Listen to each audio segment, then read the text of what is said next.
Waktu lagi pindah, ceritanya ada yang enak? Gak ada yang enak. Hah? Difitnah lah mas sugar mami. Hah? Gula aren mami lah Indonesia dikit. Dipenjara lah, ya, dibohongin lah, ditipu lah, ceritanya gak ada yang enak. Tapi tiba-tiba satu hari dia jadi orang nomor 2 yang punya kuasa di negeri namanya Mesir. Jadi kalau malam hari ini cerita saudara lagi gak enak, tenang, chill, tenang. Ya, Tuhan cuma lagi mindahin saudara dari zona nyaman ke zona kekuatan. Di zona kekuatan, mujizat mendaratnya di situ. Pertolongan Tuhan mendaratnya di situ. Ya, kesaksian mendaratnya di situ. Di zona nyaman, gak terjadi apa-apa. Gak ada yang bertumbuh di situ. Biasakan untuk hidup dalam zona kekuatan kita. Saya punya true story buat saudara. Ada seorang ibu di gereja di Jakarta. Ibu ini kalau ke gereja nggak pernah ada yang ngajak ngomong. Ya, nggak pernah ada yang nanya nomor teleponnya berapa. Nggak pernah ada yang nanya dia tinggal di mana. Ya, tapi tiba-tiba waktu ibu ini bikin bakpao, semua orang mau tahu nomor teleponnya. Semua orang mau tahu alamatnya untuk GoFood. Dan waktu ketemu di gereja, semua orang mau ngomong sama ibu ini. Tante, itu bakpao yang isinya kacang tanah. Saya kalau makan, langit terbuka tante. Enak banget tuh bakpao.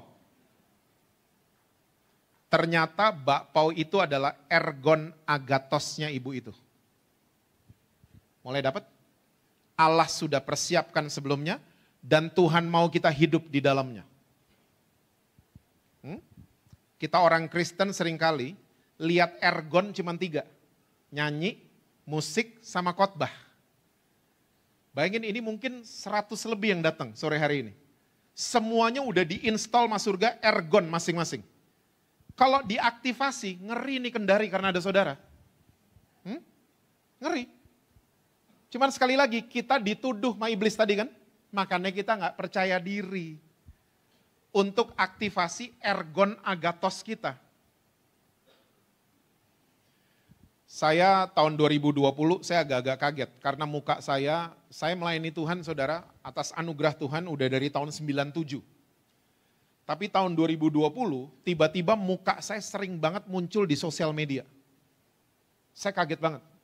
Dan nama akunnya Curhatan Alkitab. Nah makin sering karena saya mulai kerepotan diteleponin banyak orang. Saya mulai DM nih akun, Min ini siapa? Dia langsung balas, halo Pes. Saya bingung dipanggil Pes. Pes and Future atau ternyata Pester. Saya mulai tanya, ternyata dia anak muda umur 20 tahun namanya Daryl. Tinggalnya di Malang, saya di Jakarta. Ya, ternyata akhirnya tukeran nomor telepon, saya telepon. Dia mulai cerita, dia adalah seorang anak muda yang nonton satu khotbah 40 menit, 8 kali. Kayaknya ini anak muda agak lain kayaknya ya. Gak ada soalnya anak muda saya temuin kayak gitu, nonton satu khotbah 8 kali. Diedit mas dia 1 menit. Ya, pesan yang nampol gitu, diupload ke Curhatan Alkitab. Nah yang sering mukanya muka saya. Ya, nah di Jakarta impact-nya yang berimbasnya ke saya. LGBT nelponin saya. Orang mau bunuh diri, bukan nelpon Daryl, nelpon saya. Dan yang paling banyak tuh LGBT sama bunuh diri. Mau bunuh diri lagi naik ke gedung tinggi, nonton khotbah 1 menit, gak jadi bunuh diri, terima Yesus. Kalau lagi naik nonton khotbah 40 menit, udah lompat. Khotbahnya belum selesai soalnya. Nah saya bilang sama Daryl, kamu tahu nggak impact daripada yang kamu buat? Dia nggak tahu apa-apa karena dia di Malang. Dia nggak tahu apa-apa. Ternyata Daryl itu diinstal sama Tuhan, ergon agatos namanya content creator. Hari ini dia udah 23 tahun, udah pindah ke Jakarta, ya, nanganin banyak perusahaan Reels dan TikToknya mereka. Per video dibayar 750.000.